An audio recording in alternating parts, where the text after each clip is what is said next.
A paz do Senhor, meu amado irmão, minha amada irmã, sejam bem-vindos a mais uma aula do EBD em Foco. Meu nome é Herberson e nessa aula nós vamos falar sobre evangelização urbana e suas estratégias. É a lição de número 5 da revista da CPAD, no terceiro trimestre do ano de 2016.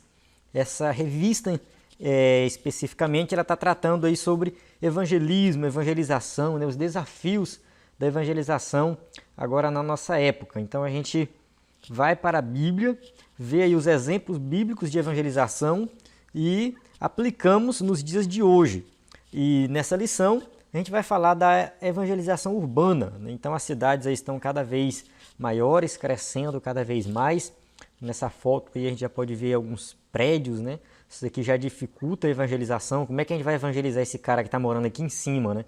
É complicado, então é bem diferente dos tempos bíblicos. E a gente tem que usar aí de algumas estratégicas, né? Pregar o evangelho de maneira estratégica, né? E isso requer uma certa organização. Então, daí a necessidade de estudarmos essa lição. A gente vai ver aqui algumas técnicas de evangelismo, como que a gente faz para alcançar as pessoas aí que moram nas cidades. Bem, antes de começar, né, eu gostaria de agradecer a todos que têm acompanhado o EBD em Foco, que tem curtido aí a página.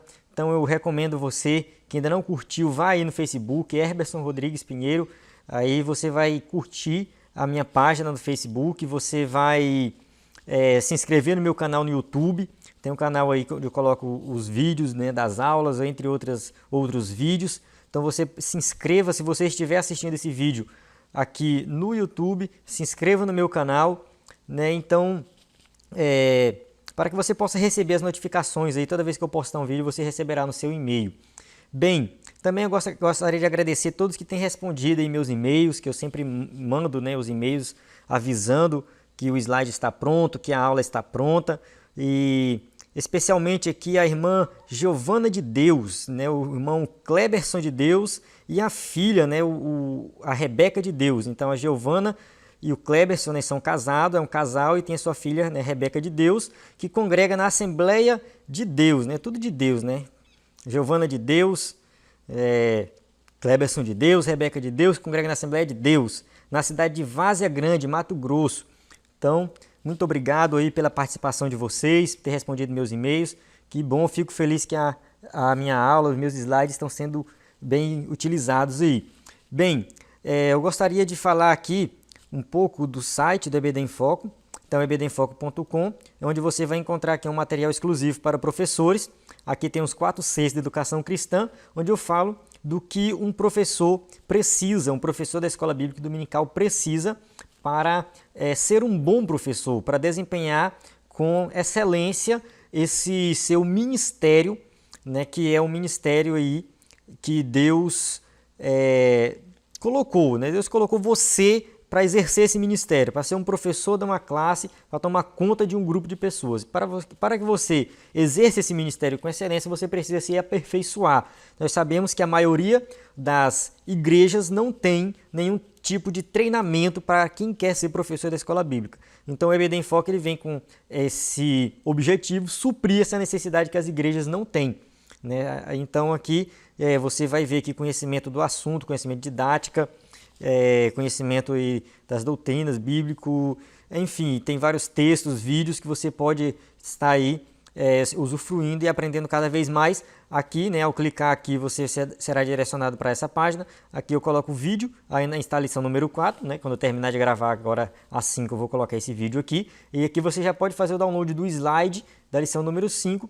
Se você quiser contribuir, eu não vendo os slides, eu poderia vender, né, e venderia, se eu colocasse para vender muita gente ia comprar, mas eu não vendo, eu coloco de graça para que todo mundo possa usar, mas aí eu conto com a doação para que eu possa manter esse projeto e crescer.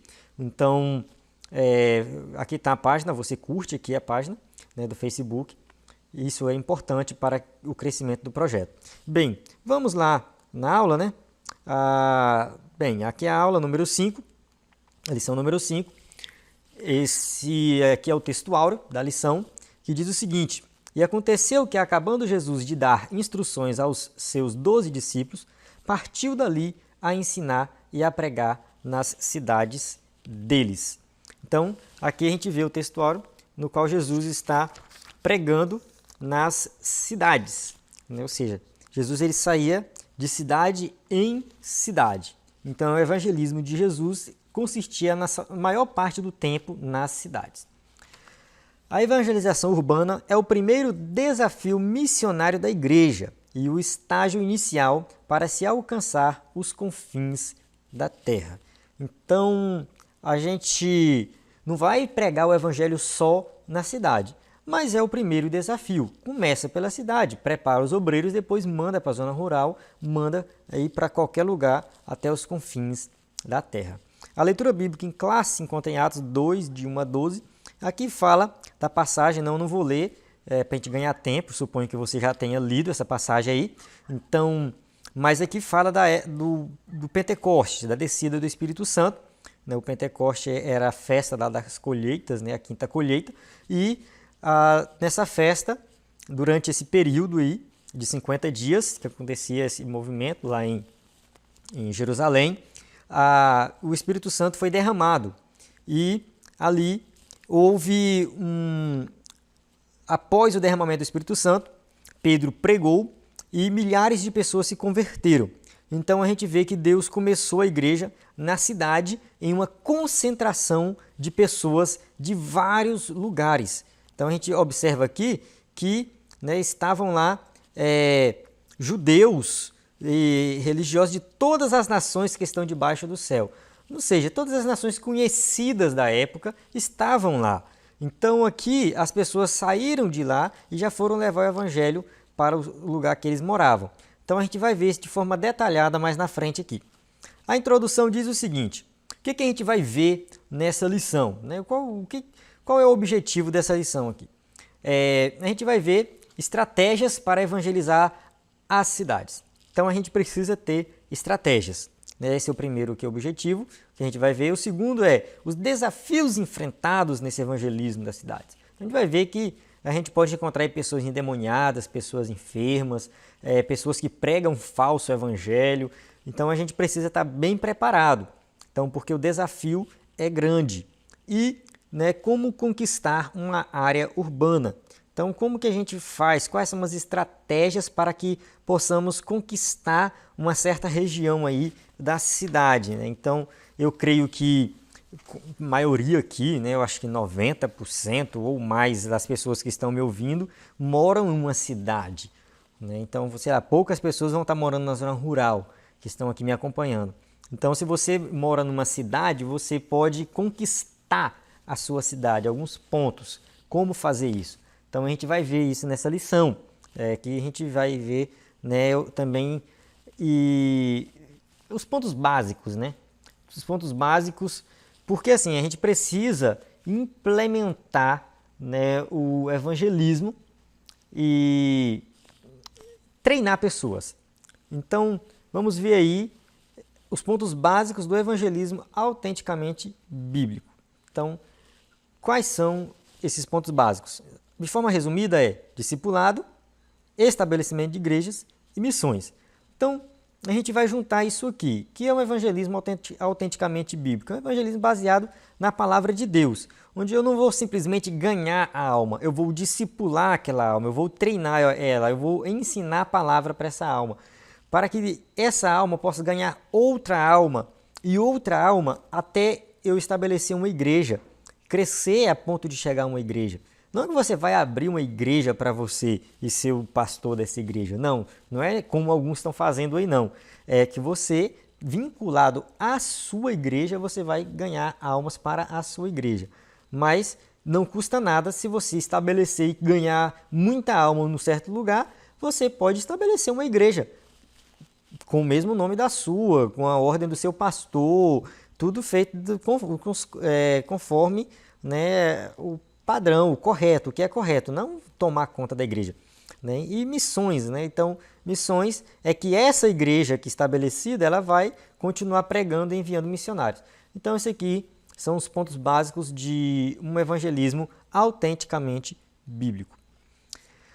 O tópico 1 aí, né, da lição diz o seguinte: estratégias urbanas de evangelismo. Então, a gente vê que não é só sair por aí pregando, né? A gente tem que ter estratégia.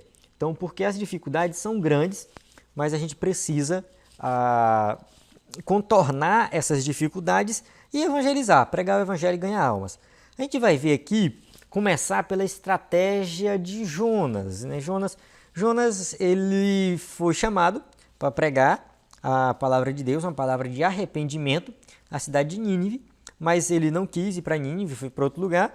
A gente conhece a história, né? Deus foi lá e fez com que acontecesse tempestade, ele fosse jogado lá no mar, o peixe engoliu, ele orou, o peixe cuspiu fora, ele viu que tinha que pregar, que não tinha jeito, aí foi lá em Nínive. Como foi que ele efetuou esse evangelismo lá nessa cidade? Era uma cidade pagã que não servia ao Deus verdadeiro, mas Jonas tinha que pregar o verdadeiro evangelho, pregar o Deus único e todo-poderoso. Arrependimento para essa cidade perversa. Então Jonas, ele não tinha tempo, ele tinha urgência na sua mensagem. Ele tinha que chegar lá e pregar. Ele não tinha que ficar enrolando muito. Ele tinha que falar, olha, vocês têm que se arrepender, né? Se vocês não se arrepender, essa cidade vai ser subvertida, né? Ou seja, vai ser inundada e vocês vão morrer tudinho. Essa era a mensagem de Jonas. Arrependei-vos. Arrependei-vos, senão vocês vão morrer. Então, o que ele fez? Ele traçou uma estratégia. E começou Jonas a entrar pela cidade, caminho de um dia, e pregava e dizia, ainda 40 dias e Nínive será subvertida. Ou seja, a cidade era uma cidade grande. Alguns dizem que tinha 120 pessoas morando lá. A passagem fala lá que eram 120 mil pessoas que não sabiam distinguir entre a mão direita e a esquerda. Alguns entendem que seriam 120 mil crianças. Se fosse 120 mil crianças, algumas bíblias até traduzem assim, seria cerca de 600 mil pessoas nessa cidade. Uma cidade muito grande. Caso não seja criança, seja simplesmente porque essas pessoas eram ignorantes acerca de Deus, então era 120 mil pessoas de qualquer jeito. Uma cidade de 120 mil pessoas é uma cidade muito grande, ainda mais naquela época que não tinha prédio, então era só casa normal, então era cidade grande e Jonas tinha que andar toda a cidade. Então ele traçou alguma estratégia indo pelas ruas principais, onde tinha maior concentração de gente, até que ele conseguiu chegar onde estava o rei. Não demorou muito, né? Ele chegou onde estava o rei. Então ele procurou, né, o caminho, as ruas principais da cidade, para levar a mensagem de forma mais eficiente, porque aí aquela pessoa que ouvia levava para a periferia da cidade, por exemplo. Então, né, o que a gente tira de lição aí de Jonas? Que na evangelização de uma área urbana, escolha pontos estratégicos. Então, avenidas, né, são lugares que tem muito movimento, praças também tem muito movimento, terminais de ônibus, trens e metrôs. Então, são pontos que têm uma concentração grande de pessoas. Não que você não possa pregar numa ruazinha, lá na periferia, longe do movimento, com pouca gente. Não. A gente pode ir lá pregar, fazer a obra, não tem problema.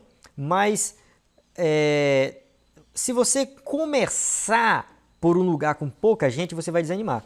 Você vai pregar o evangelho, aí pega aquela caixa de som pesada, coloca nas costas, numa moto, não sei, numa bicicleta, num carro, e aquela dificuldade, coloca a caixa de som, e liga a caixa de som, e coloca o microfone não funciona, e aí corre atrás de pilha, e faz isso, e faz aquilo, e aquela dificuldade toda. Aí quando tu começa a pregar, depois de muita luta, o sol quente, tá lá 2, 3 pessoas te ouvindo. Aí tu desanima. Tu olha assim, tu fala, será que vale a pena esse trabalho todo para pregar para 2 pessoas? É claro que vale, mas nós somos falhos.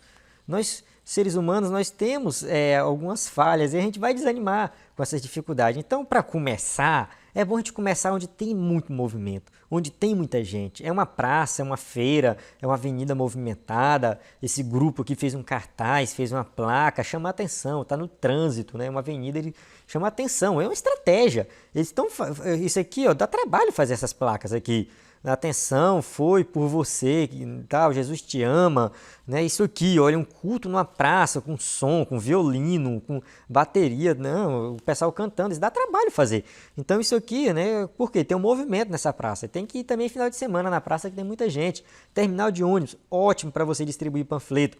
No meu site aí eu tenho um vídeo onde eu falo, é um texto e um vídeo, onde eu falo qual é o melhor panfleto de evangelismo. Qual é o melhor? Eu uso da Interlink. Se você procurar no Google Interlink, você vai ver que é um panfleto colorido, bonito, com a mensagem de salvação. É o melhor que tem, é o melhor que tem. E ele não é pago, ele é de graça, você só paga o frete. Então entra no site, procura lá no meu site, lá, né, qual é o melhor folheto de evangelismo. Você vai encontrar lá. Então é muito bom evangelizar, né, em terminal de ônibus. Você pode pregar, não tem problema nenhum você falar, mas aqui esse rapaz está distribuindo um panfleto, é eficiente também, então funciona. Então, né, primeira lição que a gente vai ter aí, escolher pontos estratégicos. Sempre comece em um lugar que tem muita gente. Depois que você estiver acostumado, que o grupo que está evangelizando estiver acostumado, aí vai para aqueles lugares mais periféricos, onde tem pouca gente, que vocês não vão desanimar. A segunda estratégia é a estratégia de Pentecostes. O que a gente vê aí no dia de Pentecostes, né? Tinha israelitas de todo mundo. Olha só, e em Jerusalém estavam habitando judeus, homens religiosos de todas as nações que estão debaixo do céu. Então, Atos capítulo 2, versículo 5, né, diz isso aí. Por quê? Porque essas pessoas estavam lá por uma ocasião especial, por uma festa, né? Outros tinham ido embora, voltaram para Jerusalém. Então, Deus aproveitou a situação, a circunstância, e derramou do Espírito Santo justamente nesse momento, para que ali pessoas de todo mundo fossem agraciadas com o dom do Espírito, né? E isso fez com que essas pessoas retornassem para os seus lugares de origem. Eles voltaram aí para, né, onde eles moravam e fundaram igrejas e congregações. Então, a igreja de Roma, quem fundou? Não sei, não foi Paulo nem Pedro. Então, provavelmente alguém que ouviu o evangelho aqui no dia de Pentecostes e levou lá para Roma e fundou a igreja de Roma. Quem levou aqui para a África? Não sei também, foi alguém que ouviu lá, né, a mensagem do dia de Pentecostes e levou. Então, isso aqui foi algo planejado por Deus para que o evangelho se espalhasse. Então, assim, o que a gente pode aplicar também para nós hoje? O que a igreja pode fazer hoje, né, em relação a eventos, a movimentos? Procurar pregar o evangelho em eventos esportivos, artísticos e culturais. Ou seja, esses eventos são eventos que reúnem uma grande quantidade de pessoas de vários lugares. Né? No Pentecoste tinha o quê? Pessoas, né, de todas as nações do mundo. Agora, qual é o evento atual no Brasil que vai ter gente de todas as nações do mundo? As Olimpíadas. As Olimpíadas, para quem mora no Rio de Janeiro ou perto do Rio de Janeiro, é uma grande oportunidade de levar o evangelho, porque lá vai ter povos de países que não se pode pregar o evangelho. Lá vai ter o cara do Iraque, do Afeganistão, do Kurdistão. São países, né, que lá do Oriente Médio, principalmente, onde o evangelho é proibido de ser pregado. Né? Chineses, os chineses vão estar em peso lá nas Olimpíadas. Então, assim, é um evento esportivo que tem gente de todos os lugares do mundo. Literalmente todos os países do mundo participam das Olimpíadas. Literalmente, né? Parece que só a Rússia que não vai, mas o resto, né, caso de doping lá da Rússia. Mas todos os países do mundo vão estar lá. Então é uma grande oportunidade, né? É um evento esportivo, né, de nível mundial. Mas como é que a gente faz para evangelizar essas pessoas na Olimpíada? Aí tem que ter preparo, né? Como é que vai pregar para um chinês? Tem que falar chinês. Então qual é o crente que fala chinês aí? Tem que escolher, né? Treinar ele e colocar ele para pregar para o chinês. Não que fala árabe. É a grande oportunidade aí. Tem muitos crentes que falam árabe, que falam chinês, que falam, né? Mas o inglês é mais comum. Então você vai lá e prega para quem fala inglês. Não sei, né? Traça um plano de evangelismo aí. Quem é do Rio de Janeiro, eu acho que não pode perder tempo. É uma grande oportunidade, porque vai ter aí, né, atletas e torcidas, né? Pessoas que vêm torcer. É difícil chegar perto dos atletas, né? Estão lá fechados na Vila Olímpica, vão competir, mas a torcida vem. Então vem pessoas do mundo inteiro. Então é uma grande oportunidade de pregar o evangelho, confeccionar folhetos de evangelismo em árabe, em chinês e distribuir lá para eles. Talvez vai ser a única oportunidade que a pessoa vai ter na vida de ouvir o evangelho, porque lá no país dele não pode ser pregado. A outra estratégia, né, de evangelismo em cidades é a estratégia aí dos nossos pioneiros, né, o Daniel Berg e o Gunnar Wingren. Eles, quando vieram evangelizar, pregar aqui no Brasil, né, fundar a igreja mesmo, eles vieram para o estado do Pará. Eles foram orientados pelo Espírito Santo para vir para Belém. Então Belém fica aqui, né, bem em cima aqui, perto já do mar, né, a capital do estado do Pará. Belém era chamado de o portal da Amazônia, onde as pessoas tinham acesso a essa região, que é a região da Amazônia, a floresta amazônica, e as pessoas vinham por aqui. Então, quando os portugueses, os franceses, os holandeses vinham, eles entravam por Belém. Então, quando Daniel Berg e Gunnar Wingren vieram, eles falaram, não, vamos para Belém. Belém é um ponto estratégico. E o evangelho, a partir daqui, espalhou por todo o Brasil. Eu fico pensando, gente, 2 pessoas. Eram só 2 pessoas. Hoje nós somos 12 milhões. É uma coisa, assim, espetacular. Né? Há estatísticas aí que é mais de 12 milhões, 20 milhões, não sei, né? Diz que 10% dos crentes do Brasil são da Assembleia de Deus, 10% a Assembleia de Deus corresponde a 10% da população brasileira. Né? Algumas estatísticas afirmam isso, seriam 20 milhões de crentes. Eu não duvido nada, que toda roça, todo lugar que tu vai tem uma Assembleia de Deus. Tem um bar, um campo de futebol e uma Assembleia de Deus. Vai ter essas 3 coisas. De vez em quando tu vê uma igreja católica, mas a Assembleia de Deus tem tudo quanto é lugar. Quem mora na zona rural sabe aí, anda na zona rural. Aqui mesmo, eu moro aqui perto dessa região aqui, de Marabá, a gente anda muito, vê muito isso. Mas por quê? Porque foi um ponto estratégico aqui. A partir daqui o evangelho se espalhou por todo o Pará e se espalhou, né, por todo o Brasil. Então, a gente tem, né, também algo a aprender aí com Daniel Berg e Gunnar Wingren. Né? Quando a gente for evangelizar uma região grande, né, procurar uma cidade que seja assim, um ponto de referência. Não seja uma cidade isolada, mas uma cidade que tem movimento, que as pessoas vão e voltam. Né? Ou seja, Jerusalém. Jerusalém era uma cidade onde tinha movimento. As pessoas iam para Jerusalém e voltavam a Jerusalém. Ia e voltava. Movimento. Quando tem movimento, o evangelho se espalha. Belém é a mesma coisa. Uma cidade que tinha movimento, o evangelho se espalhou. Bem, agora vamos partir para os desafios da evangelização urbana. Bem, primeiro desafio aqui é a incredulidade e perseguição. O que a gente tem de incredulidade? Primeiro, questão do falso evangelho. Irmãos, a gente tem, quem já evangelizou sabe que você de vez em quando vai encontrar alguém que vai criticar a igreja, criticar o evangelho, baseado no comportamento de algumas igrejas e de alguns pastores. Eles pegam e colocam todo mundo dentro da mesma categoria, porque o pastor A daquela igreja B, ele é errado, ele só pensa em dinheiro, ele só fala besteira. Então todos os crentes é do mesmo jeito. As pessoas fazem isso. E a gente vai pregar o evangelho a um bloqueio. As pessoas, elas se fecham para o evangelho só pelo fato de nós sermos crentes. Porque tem muito crente, eu vou falar a palavra safado, que está fingindo pregar o evangelho. Olha só, teologia da prosperidade é o que tem. Né? Igrejas que tem púlpito que é um carro, né? Tem um carro lá na frente, o pastor entra com um carro dentro da igreja, as pessoas ficam tocando no carro, tudo é dinheiro, dinheiro, dinheiro.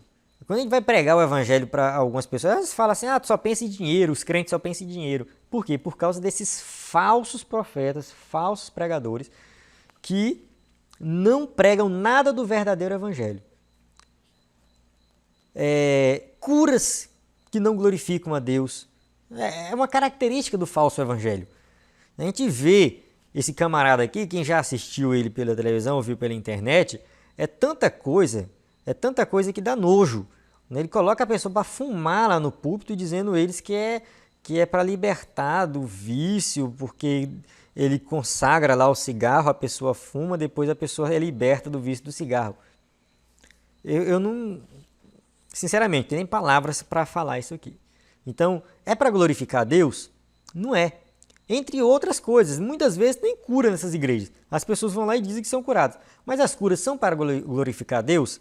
Quando Jesus curava, era para glorificar a Deus. Quando Jesus realizava um milagre, realizava uma maravilha, aquilo era para a glória de Deus e para que o evangelho de salvação fosse pregado. Toda vez que Jesus curava, ele perdoava pecado. Então, a cura ela tem um objetivo. Não é para glorificar o homem. A gente vê nessas igrejas que pregam falso evangelho é para glorificar o homem. É para trazer a glória para a igreja deles, para que as pessoas vão para lá e dê o dízimo lá e contribua lá.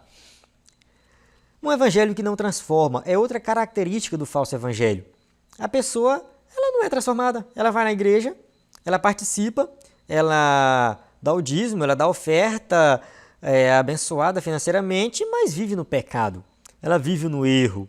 Ela continua a mesma vida pecaminosa, talvez até pior, porque agora entra um outro tipo de idolatria, né, que talvez a pessoa nem tinha antes e já começa a idolatrar esses tipos de pastores, idolatrar os bens materiais. Então a gente vê igrejas que não têm pessoas transformadas porque não fala de pecado.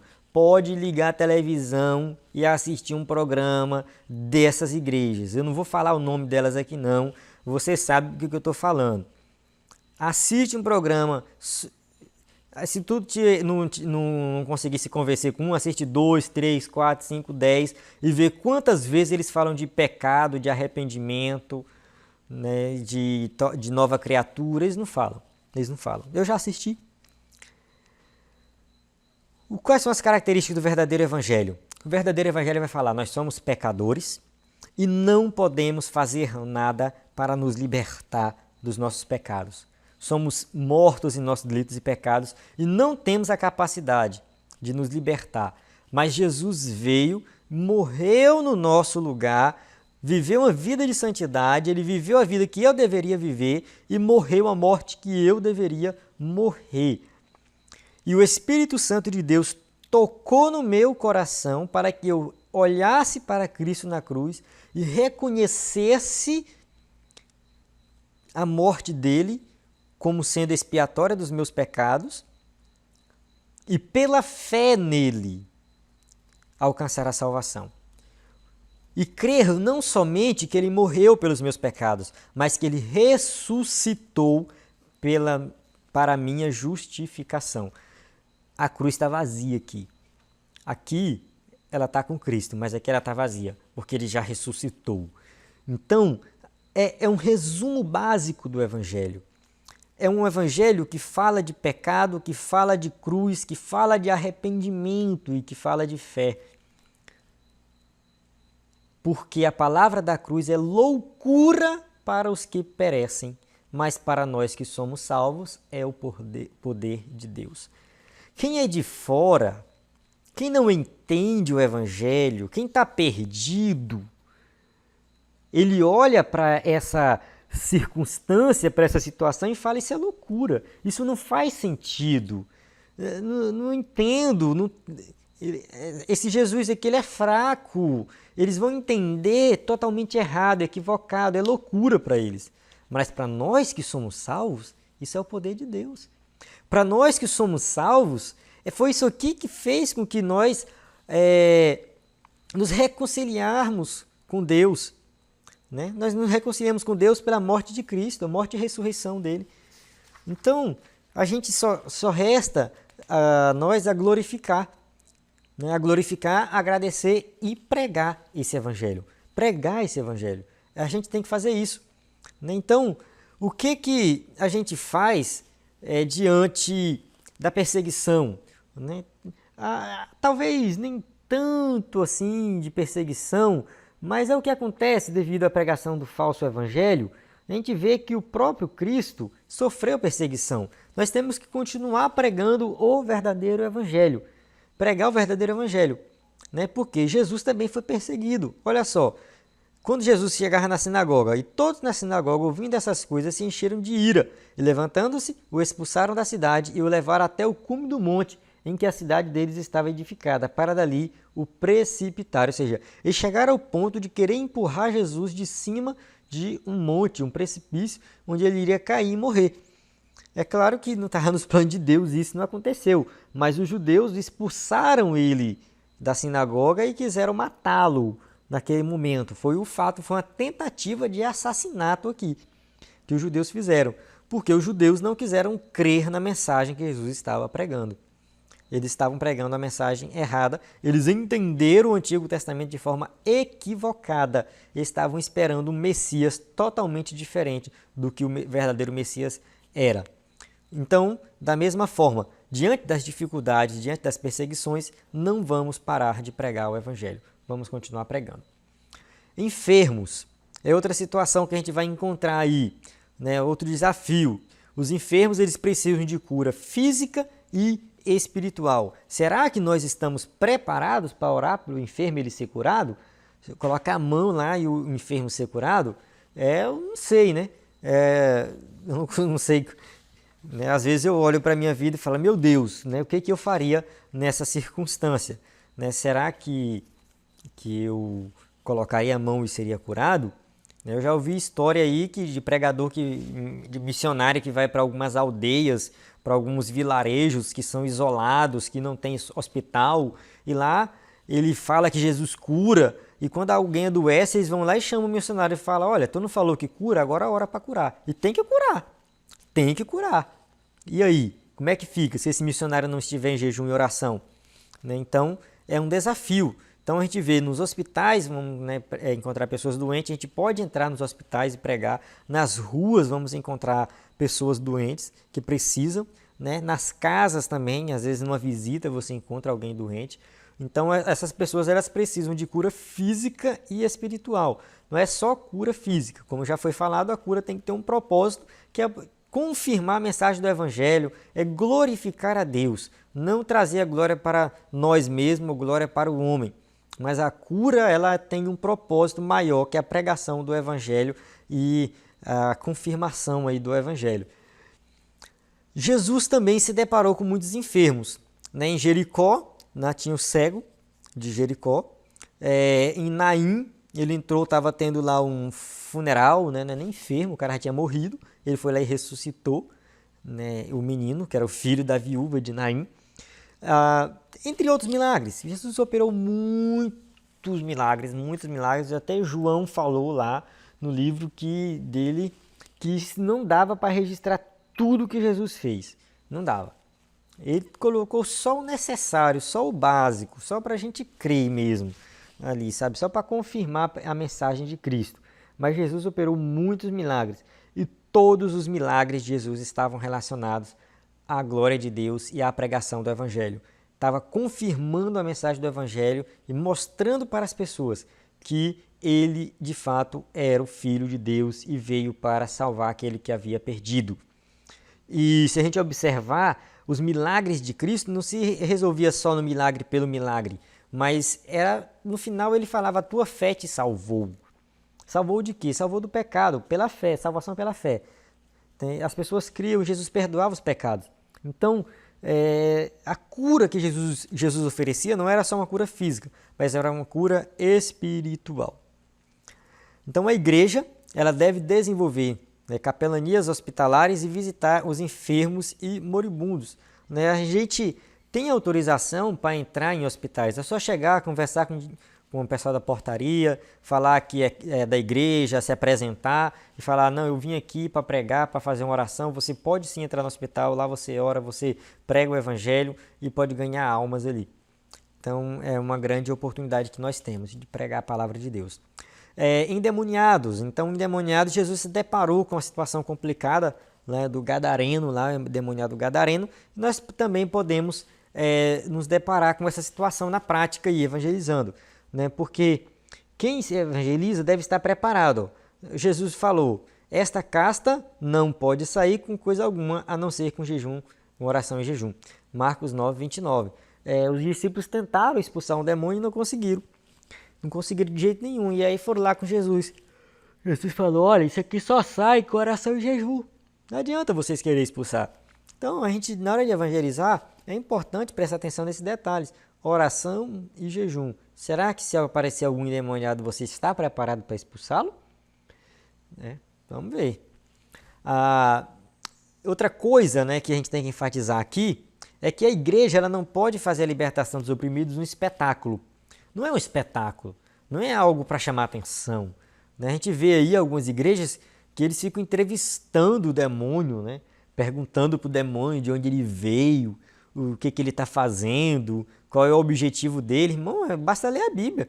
Ele veio de onde? Do inferno, das hostes malignas aí. O que ele está fazendo? Está aprisionando. A ideia dele é aprisionar, é matar, é destruir, é fazer a pessoa se afundar nas drogas. Eu não preciso perguntar para o demônio isso. A Bíblia já fala. Então, o que a gente tem que fazer é colocar a mão e expulsar. Não tem isso não. O que Jesus ensinou? Curai os enfermos, limpai os leprosos, ressuscitai os mortos, expulsai os demônios. De graça recebeste, de graça dai. Mateus 10:8. Ou seja, vamos lá, expulsa o demônio. Não entrevista o demônio, não. Expulsa. Então, essa libertação, tem problema acontecer? Não, não tem problema. Deve acontecer com certeza absoluta. Vai acontecer. Quem se dispõe a evangelizar e fazer a obra, vai acontecer. E qual é a atitude? Expulsar. Essa é a atitude. Como fazer o evangelismo urbano? Então vamos para a parte prática aqui, o ponto 3 aí, tópico 3. Bem, primeiro, treinamento de equipe. Primeira coisa que a gente vai fazer é treinar uma equipe. Qual é o exemplo de Paulo? Paulo ele teve uma visão, um sonho que alguém falava, passa a Macedônia. Para passar a Macedônia e ajudar esse rapaz lá, era o Espírito Santo que estava mostrando para Paulo onde ele deveria pregar. E ele teve que montar uma equipe, ele pegou homens preparados. Então, Filipe, Timóteo, Lucas. Então, a gente já estudou um pouco sobre Filipe na lição passada. Foi um grande evangelista, um grande pregador que entendia o evangelho. Então, quando chamar alguém para evangelizar, essa pessoa tem que entender do evangelho. Se ela não entender, ensina, explique, aprenda. Vamos aprender o que é o evangelho. Timóteo, jovem, também foi pastor da igreja de Éfeso, uma pessoa cheia do Espírito Santo, que entendia do evangelho, fazia parte da equipe de Paulo. Lucas, que era médico, outra pessoa. Lucas escreveu o evangelho, de Lucas e Atos. Se a gente observar, o evangelho, ele não tem, que Lucas escreveu, ele não tem simplesmente um cunho histórico, crítico da vida de Jesus. Não. O evangelho ele é teológico, tem muita teologia ali. Então, Lucas não era somente um médico inteligente, ele era teólogo também. Lucas era teólogo. Ele escreveu, ele organizou o evangelho dele lá de uma forma que a pessoa entendesse o objetivo, o plano de salvação. O evangelho de Lucas não está em ordem cronológica. Os acontecimentos não estão em ordem cronológica. Os acontecimentos estão colocados de forma que faça com que você creia. Esse é o objetivo de Lucas. Então, Lucas era teólogo. Paulo montou uma equipe de teólogos, pregadores do evangelho que entendiam a verdade cheios do Espírito Santo. Essa era a equipe de Paulo. E com esse grupo pequeno, ele levou o evangelho a Filipos, a Tessalônica e a Bereia. Eram cidades importantes, cidades que a partir delas o evangelho se espalhou, chegou a Roma e entre outros lugares. Estabelecimento de postos chaves. O que são postos chaves? É um lugar onde você escolhe para ali pregar o evangelho. Olha só o que Paulo fazia. E passando por Anfípolis e Apolônia, chegaram a Tessalônica, onde havia uma sinagoga de judeus. E Paulo, como tinha por costume, foi ter com eles e por 3 sábados disputou com eles sobre as Escrituras. Então, Paulo, ele procurava uma sinagoga. Era o primeiro ponto de pregação na cidade que ele procurava. Ele ia até a sinagoga. Tinha que ter pelo menos 10 judeus, homens na cidade, para que formasse uma sinagoga, para que existisse uma sinagoga. Quando não tinha sinagoga, o que acontecia? Ele ia para outro lugar. Em Atenas, por exemplo, ele foi para o Areópago. Lá no Areópago era um lugar que concentrava muitas pessoas e ele aproveitou para pregar o evangelho lá. Então, Paulo, ele sim procurou um ponto de apoio. Bem, por onde começar, né? Quem vai evangelizar aí na prática agora? Pode ser na casa de um crente, você pode ir na casa de alguém. Né? Como assim? Quer aprender sobre isso? Procura o pessoal da Quadrangular. Eles são especialistas em células. A Igreja Assembleia de Deus não trabalha com células, exceto aí algumas que já estão implementando.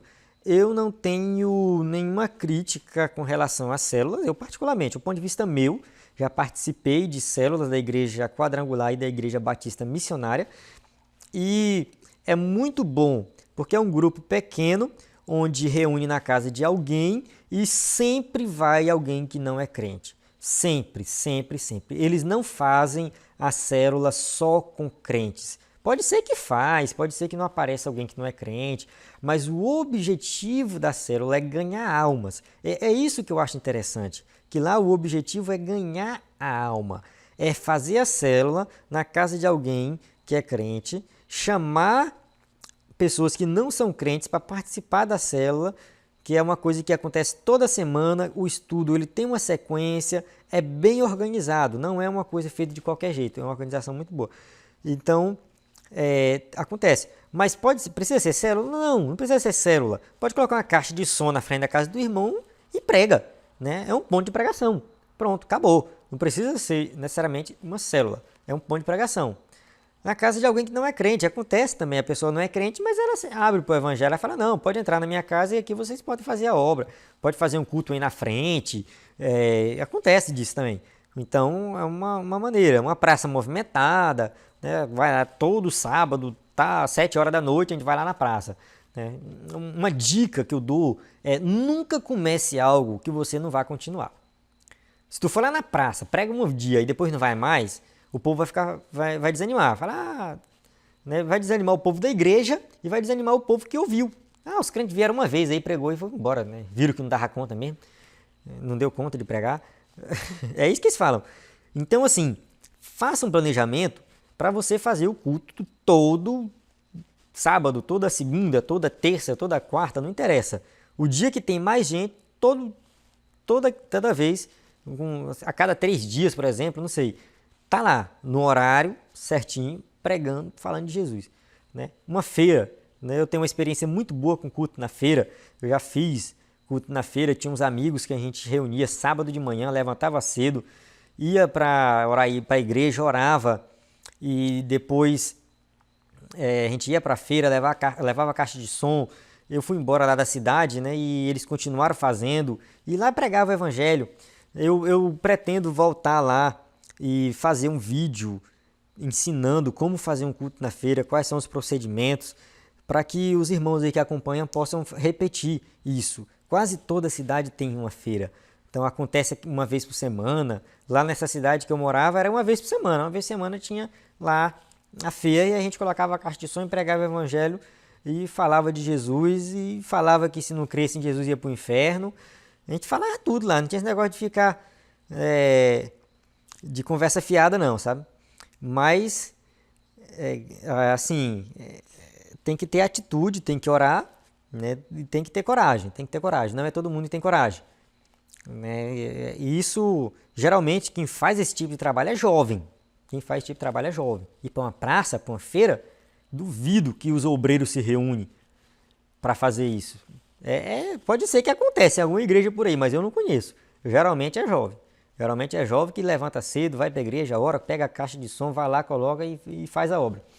Então, fica aí a dica para quem quer começar um ponto de pregação, um ponto de evangelismo. Né? Pode ser na casa de um crente, na casa de alguém que não é crente, numa praça, numa feira, ou seja, você escolhe o lugar, fica a seu critério. Acompanhamento do trabalho. Outra coisa, né, que não adianta você chegar lá, fazer, ir embora e acabou. Não, tem que acompanhar. Né? Ou seja, tem que ter alguém que toma conta dos novos convertidos. Se você começa um trabalho num lugar que o evangelho não é muito difundido e lá você começa a ganhar almas, então vai lá, as pessoas se convertem, você ora pela pessoa, a pessoa se converteu, o que você tem que fazer? deixar alguém responsável para cuidar do novo convertido. Não precisa ser necessariamente quem ganha, pode ser alguém da região. Você sai de um lugar, vai para outro, prega o evangelho, depois você vai embora. Aquela pessoa que aceitou Jesus, se ela não tiver um apoio, não tiver alguém para ajudar, ela vai desviar, vai voltar para a vida que ela tinha antes. Então, já aconteceu comigo, né, de eu ganhar almas e depois ir embora e ninguém cuidar. Quando eu morava em São Paulo, por exemplo, eu trabalhei com adolescente e eu ganhei alguns adolescentes, cuidei deles, mas depois que eu fui embora, eu fiquei sabendo que eles desviaram porque não ficou ninguém responsável. Foi até uma falha minha, né, de não ter deixado alguém capacitado para cuidar desses adolescentes. Então, infelizmente, isso aconteceu. É uma lição que eu aprendi. Então, da próxima vez, eu vou ter que treinar alguém para cuidar, porque eu posso ir embora, eu posso mudar de bairro, eu posso mudar de igreja, e aquelas pessoas que eu ganhei vão ficar órfãos, né? E ali tem que deixar alguém para tomar de conta. Isso é importante demais, demais. Jesus falou para nós fazermos discípulos. Não é lá ganha a alma e vai embora, não. Fazer discípulo começa aqui e termina aqui. Ou seja, você prega, ganha e depois você vai lá e ensina a palavra. Isso é fazer discípulo. É importante, eu vou bater nessa tecla o tempo todo. Eu sou apaixonado por classe de discipulado. Aqui no EBD em Foco até comecei a fazer os slides para a classe de discipulado, mas eu fiquei sem tempo e parei de fazer. Mas é uma classe que eu sou apaixonado, eu gosto muito, né? E é necessário, infelizmente as igrejas não estão fazendo isso. Só está lá pregando, ganhando e depois largando para lá. Infelizmente é isso que está acontecendo. Vamos mudar esse quadro. Não descuide do trabalho discipulado. Fortaleça-os na fé, na graça e no conhecimento da palavra de Deus. Crescer na graça e no conhecimento. Isso vale para todo mundo, inclusive para novo convertido. Conclusão. Chegamos no final de mais uma lição, né? Então, uma lição maravilhosa, né? Poderíamos ficar aqui horas e horas falando desse tema, mas nós temos que parar e colocar em prática. Então, a gente vê aí, né, o que a gente viu nessa lição, que a evangelização urbana é o desafio do século XXI. As cidades tornam-se cada vez maiores e mais complexas, exigindo da Igreja de Cristo ações específicas, personalizadas e efetivas. O que a gente vê? Aquela foto lá do começo que eu falei, e esse prédio, né, quem mora lá em cima, justamente aqueles cultos que acontecem nas casas, no formato de célula, por exemplo, a célula é uma estratégia para alcançar aquele cara que mora lá no último andar do prédio. Aquele cara, ele levanta às 6 horas da manhã, vai para a academia, volta para lá dentro do prédio mesmo, ele vai para a academia, aí toma um banho, 7h30 ele sai, vai para o trabalho, aí trabalha até meio-dia, almoça, depois trabalha até 6 horas da tarde, volta para casa dentro do carro dele, não dá moral para ninguém, entra no prédio e vai lá para cima, para o último andar. Pronto, ninguém vê ele. Final de semana, ele não quer nem saber de igreja, de lugar nenhum. Ele vai para uma piscina, ele vai para um clube, ele vai para uma fazenda. E aí, quando é que vai pregar o evangelho para esse cara? Quando é que vai ter oportunidade de pegar ele para entregar um folheto, para falar de Jesus para ele? Então tem que ter estratégia personalizada e efetiva, né? Ou seja, a gente tem que ter uma estratégia. Então, ver alguém que conhece ele, chamar ele para um culto na casa de alguém, ou então marcar uma reunião na casa dele. Tem que ter uma estratégia para alcançar essa pessoa. Ele precisa ouvir o evangelho, né? Então, se por um lado lidamos com as massas, né? Ou seja, com a grande multidão, por outro temos que tratar particularmente cada pessoa. Então, isso aqui é o que eu estava falando já, né? Então, cuidar de cada um particularmente. Eu vou lá, né, prego para a multidão, mas na hora de cuidar é um a um. Eu posso pregar só para um? Com certeza absoluta. Pode sim. Né? Você pode ir lá falar de Jesus só para uma pessoa especificamente. 1, 2, 3, quantas vezes for necessário para que ele possa entender o Evangelho e o Espírito Santo tocá-lo e ele se converter e morar no céu conosco. Amém? Então eu fico por aqui. Essa lição ela deixou aí já alguns conselhos práticos que a gente pode implementar. A próxima lição é a lição número 6, que vai falar da evangelização dos grupos desafiadores, né, que são os presidiários, os homossexuais, as prostitutas, está dentro do contexto também de evangelização urbana, né? Então, a gente vai ver isso aí. Aqui tem as perguntas, né? Você pode colocar aí as perguntas, responder essas perguntas, colocar na sua classe. A bibliografia recomendada, tem alguns livros aqui bons que falam de evangelismo e a gente pode aplicar na prática. E é isso, né? Se você acompanha a EBD em Foco, né? Continue acompanhando, acesse o site, veja os textos, baixe o slide, use na sua igreja, depois me diga como que foi, como que está usando e se inscreva no canal no YouTube, curta a página no Facebook e faça algum comentário. Eu fico muito agradecido com sua participação, muito obrigado e até semana que vem.